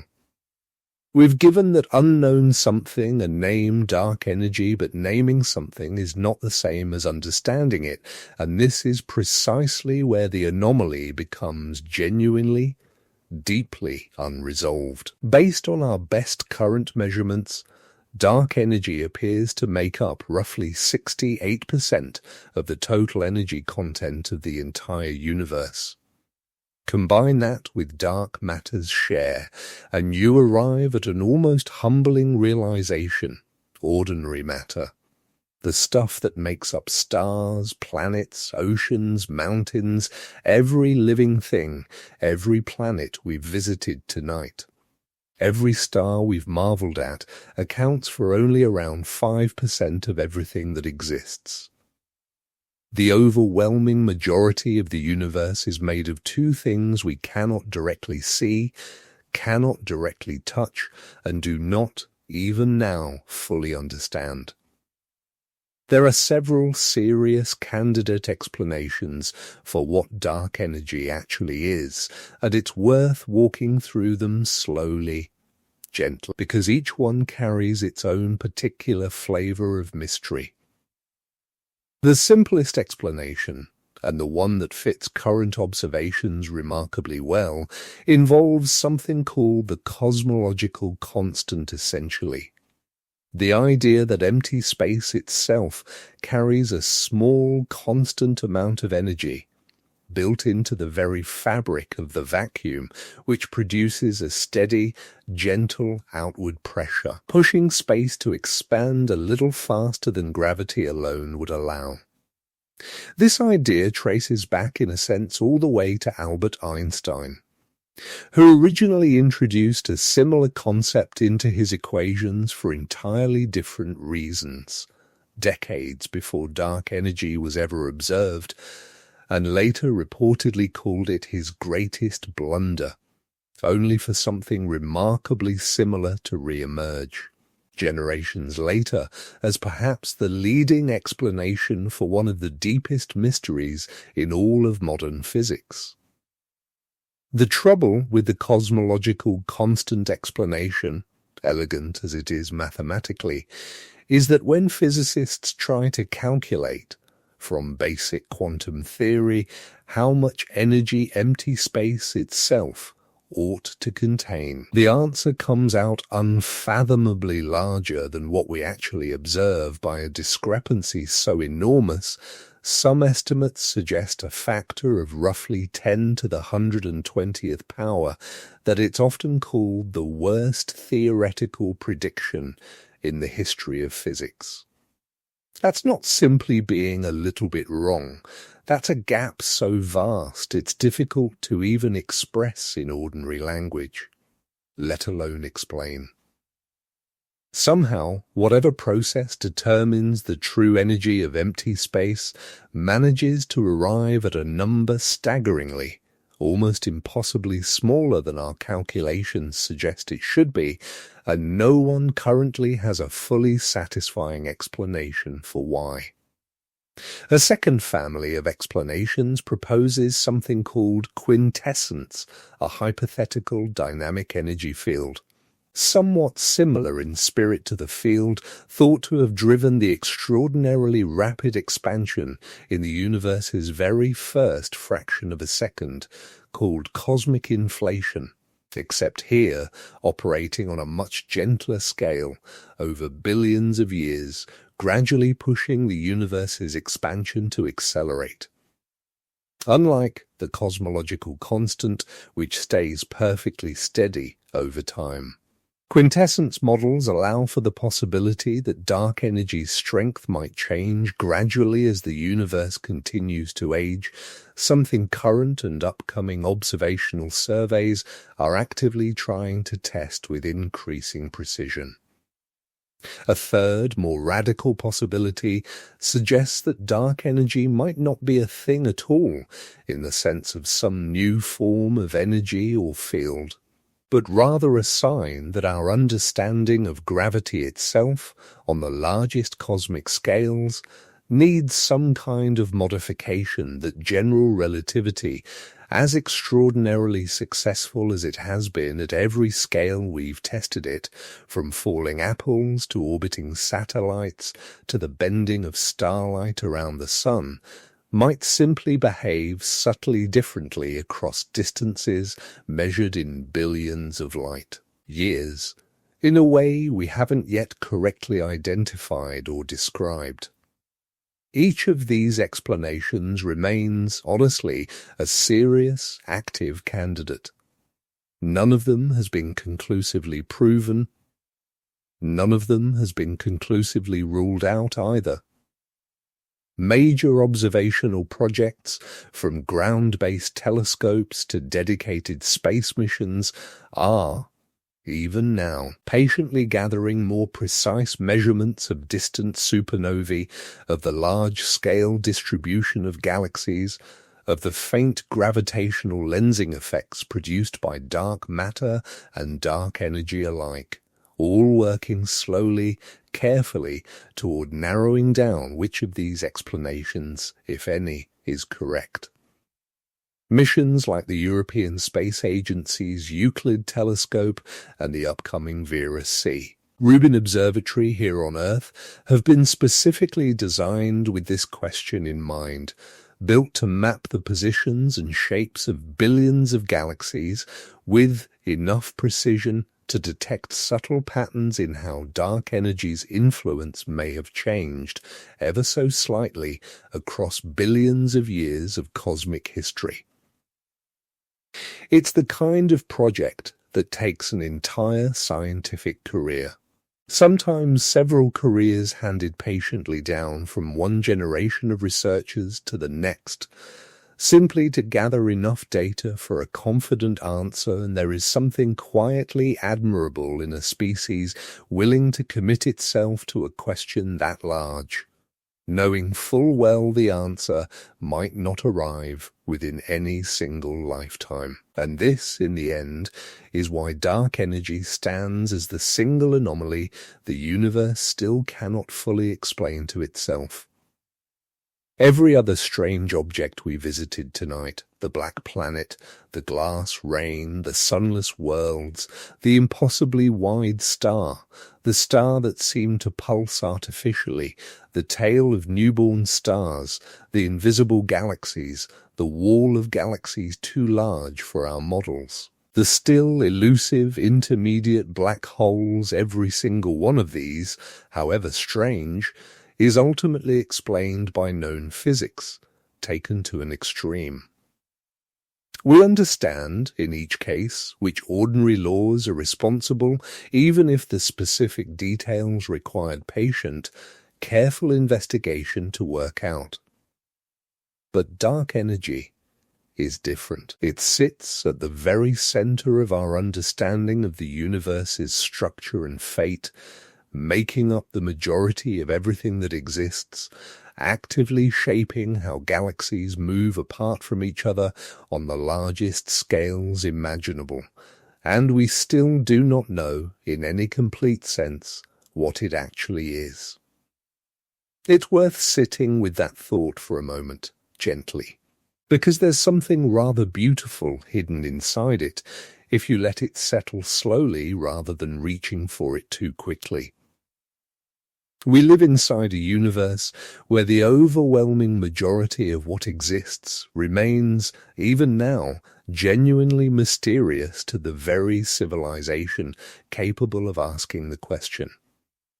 And rather than that being an uncomfortable thought, a source of anxiety or unease, it might instead be received as something closer to an invitation, an enormous, patient invitation to keep looking, keep measuring, keep wondering, slowly, across however many more decades or centuries it takes, without any need to rush toward an answer tonight, or this year, or even in our lifetimes.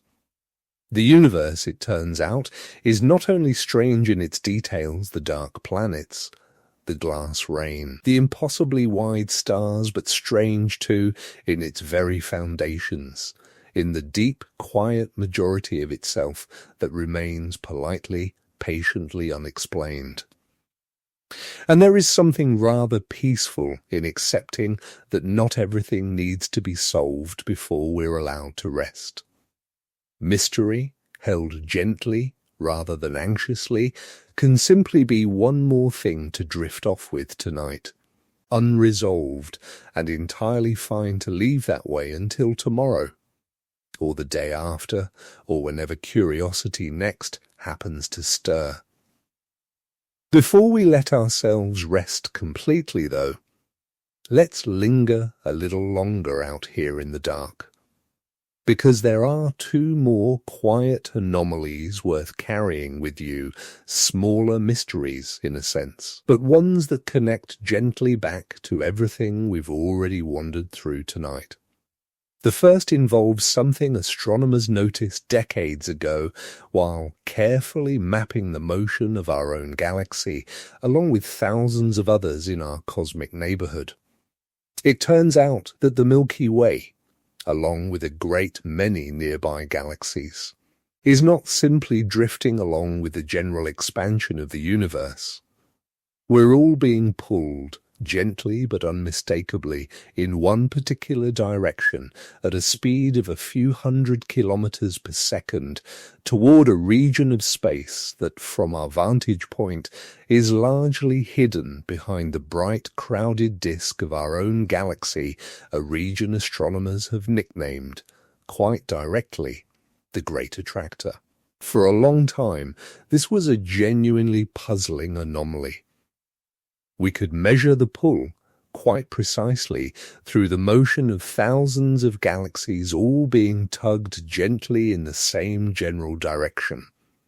And yet we could not clearly see what was doing the pulling, because the very stars and dust of our own galaxy sit directly in the way, blocking a large section of sky from easy observation in ordinary visible light. It was a bit like feeling a steady, gentle breeze coming from behind a closed curtain, certain something out there was causing it, without being able to simply pull the curtain back and look. Over time, using observations in wavelengths that can pass more easily through dust, such as infrared and X-ray light, astronomers gradually pieced together an answer. The Great Attractor turned out to be, more or less, an especially dense region containing a great many galaxy clusters, gravitationally pulling everything in our surrounding neighborhood of the universe gently toward it, the way a large, heavy object placed on a stretched rubber sheet gently draws smaller objects on that sheet toward itself, simply through the shape it creates in the space around it. Beyond the Great Attractor, researchers eventually identified an even larger structure it is itself being pulled toward, called the Shapley supercluster, one of the most massive known concentrations of galaxies in our local universe. What makes this particular anomaly gentle rather than unsettling is how completely it resolved once we simply found a way to look past the obstruction in front of it. There was no exotic new force required, no unexplained physics needed.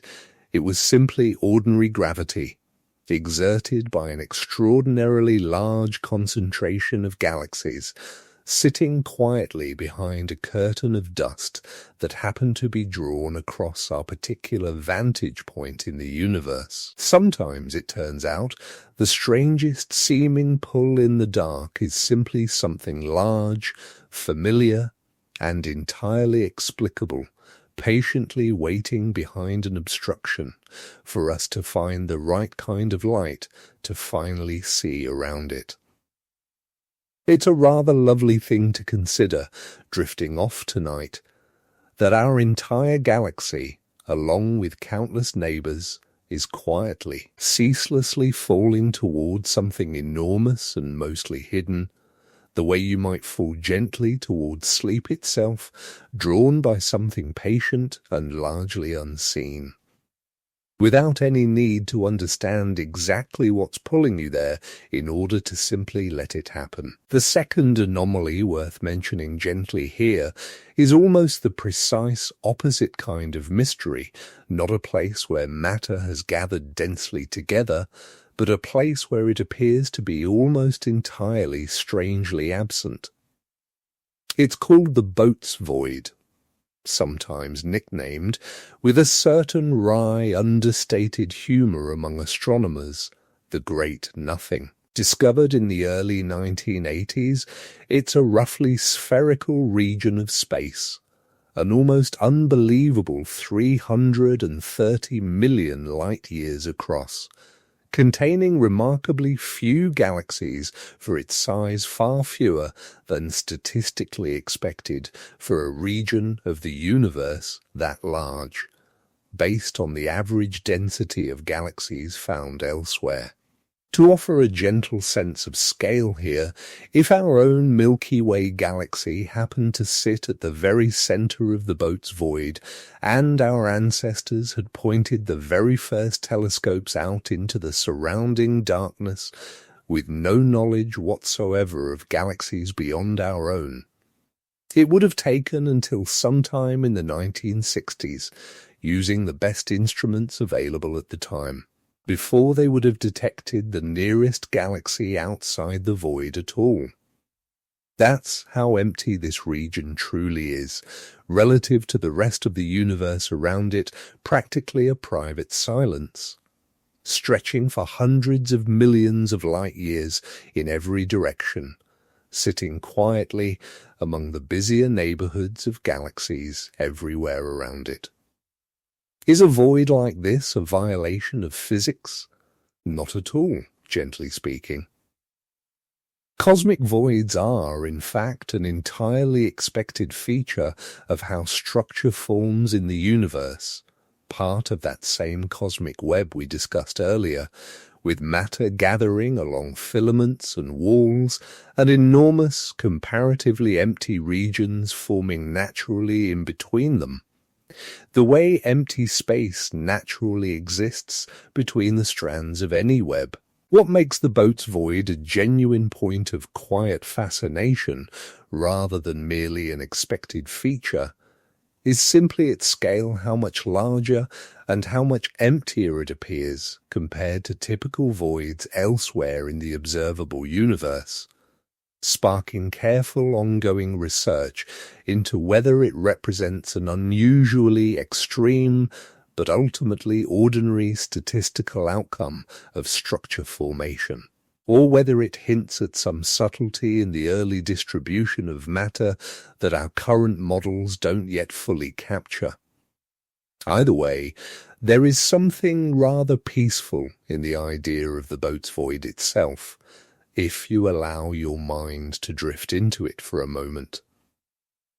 A region of space larger than almost anything the human mind can properly hold, containing only a scattering of a few dozen known galaxies where hundreds or even thousands might ordinarily be expected, sitting in near total quiet for hundreds of millions of light-years in every direction. Nothing violent happened there. Nothing collapsed or exploded or was destroyed. Matter in that region simply never gathered as densely as it did elsewhere, leaving behind an almost unimaginably vast, gentle emptiness, a kind of cosmic held breath, stretching on and on, quietly, for longer than most of us could ever properly picture, even while trying. And now, gently, softly, let's begin coming back home. We've covered a great deal of distance tonight, in every sense of that word. We started close, with a single planet darker than coal, orbiting so near its star that its own gravity is slowly, patiently pulling it apart. We drifted to a world of glass rain and supersonic winds, permanently split between blistering day and endless night. We visited planets with no sun at all, adrift in the quiet dark between stars. Some of them perhaps still holding on to a little residual warmth from their own formation, tucked away beneath a shell of ice, in complete silence, far from any star's light. We stood, in our imagination, beside a star so wide that if it replaced our sun, its outer edge would very nearly reach the orbit of Saturn, a star made not exotic by any strange new material or unknown force, but simply by an entirely ordinary process of stellar aging, stretched about as far as it can possibly go before something more dramatic finally happens. We listened to the perfect steady heartbeat of a pulsar, a collapsed stellar corpse spinning so precisely that it briefly convinced its discoverers they might have found a signal from another civilization, before settling patiently into its true identity as one of the most reliable natural clocks the universe has ever produced. We wandered along a galaxy's long, trailing tail of newborn stars, stretched further than the width of our own Milky Way, born directly out of the same violent gravitational encounter that tore that tail loose in the first place, destruction and creation, revealed to be simply two names for the same event, viewed from slightly different angles. We considered galaxies made almost entirely of invisible matter, holding their visible stars together with a gravitational grip far stronger than anything we can directly see, and other galaxies that seem to contain all the raw material needed for stars, yet have never quite gotten around to lighting any of them.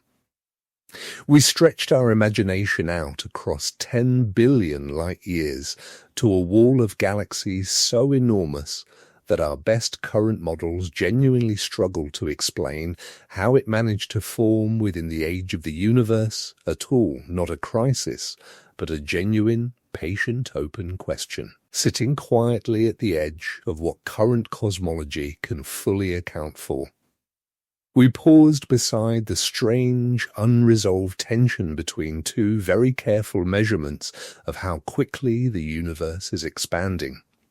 A disagreement subtle enough and persistent enough that it may be hinting at something genuinely new about the cosmos, still waiting patiently to be identified. And we drifted past a planet wearing rings so enormous that replacing our own sun, they would very nearly reach all the way out to Earth's own orbit.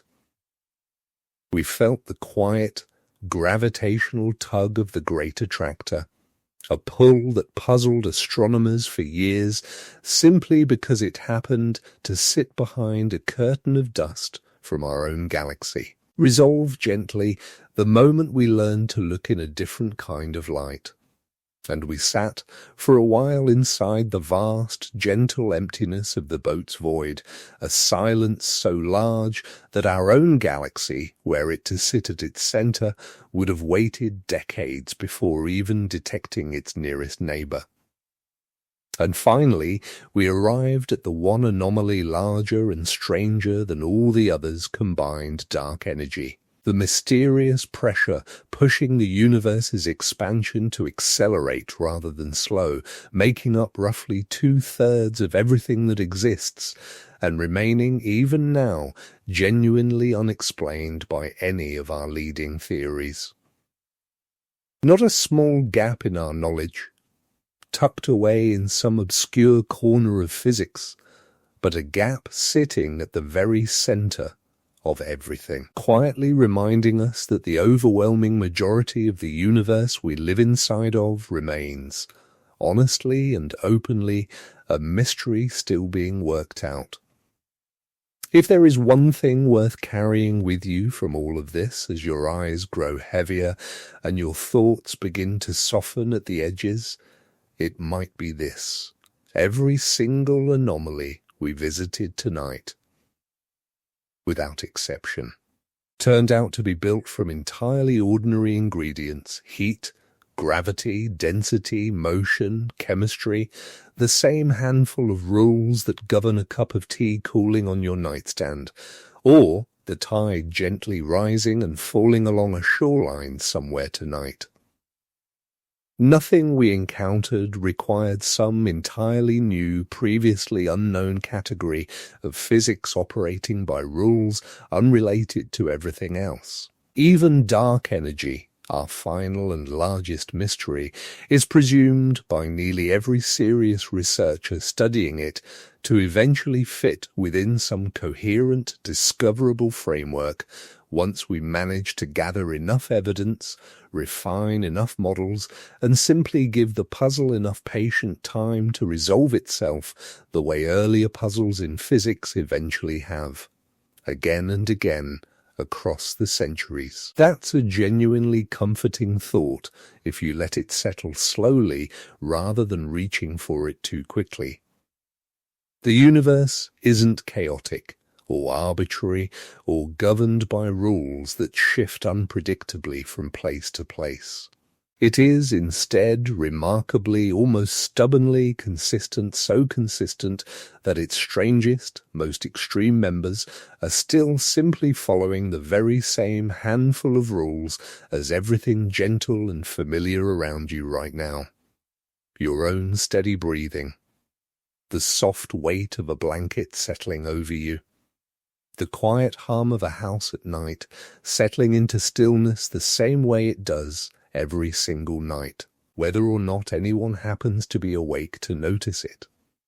Everything we visited tonight is real, sitting out there in the dark exactly as we described it, entirely indifferent to whether anyone back on Earth happens to be thinking about it at any given moment.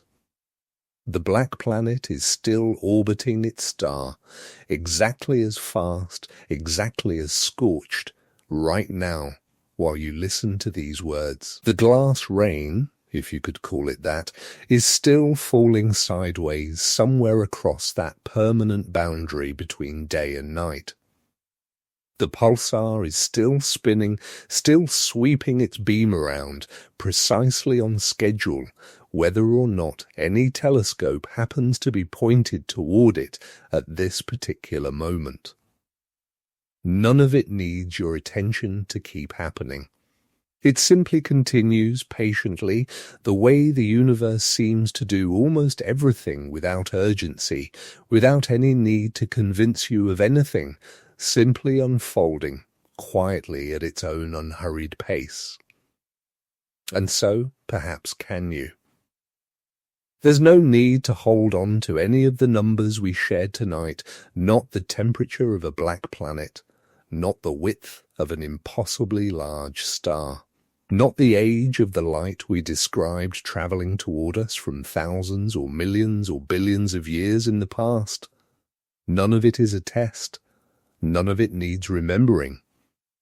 If your mind has already begun letting go of the details, drifting instead into something softer, something closer to simply a feeling of vastness, of strangeness settling gently into wonder, and wonder settling gently into rest, then this program has already done exactly what it set out to do. Somewhere out there tonight, entirely unconcerned with whether you're still awake to hear about it, a black planet continues its slow, silent unraveling toward the star that will eventually claim it. A hypergent star continues thinning outward, layer by layer, into a volume too enormous to properly picture.